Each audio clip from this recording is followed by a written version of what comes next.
Which officer completely lost the respect of their troops? Captain Miller did, and he earned it the hard way. When he first arrived, we wanted to believe in him. West Point graduate, sharp uniform, perfect posture. He gave speeches about discipline and leading from the front. We were cautiously optimistic. But within 2 weeks, his true colors showed. The man never left the office. He'd bark orders from behind his desk, sipping coffee while we stood in formation at 5 a.m. PT. If it rained, he had paperwork to finish.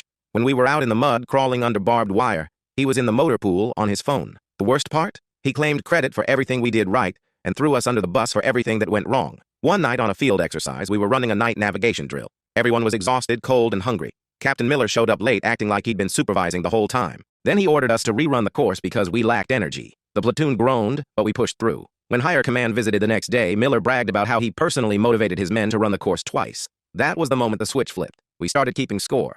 Every fake story he told, every leadership moment he stole. We logged them quietly. No one confronted him. Not yet. The breaking point came during a live fire range. Our squad leader caught Miller sneaking back to his truck instead of walking the line. Regulations require the officer in charge to stay until the last round is fired. Miller wanted to beat traffic back to base. He signed off early, leaving the NCOs holding the bag. The range report went up, signed in his name, claiming he had supervised it to standard. That's when Sergeant Cruz dropped the hammer. He compiled every photo, every timestamp, every signed log where Miller claimed credit he didn't deserve. He handed the packet straight to the battalion commander. No rumors, no whisper network, just cold, documented proof. When the CO called Miller in, we heard yelling through the office door. By the end of the week, Miller was reassigned to special staff duties. Translation: no command, no troops, no respect. The day after he left, the platoon cheered louder than we ever had for a mission success. Not because we hated him, though we did, but because karma had finally done its job. Even now, when his name comes up, nobody talks about his rank, his ribbons, or his school. They just shake their heads and call him what he was, a coward in uniform.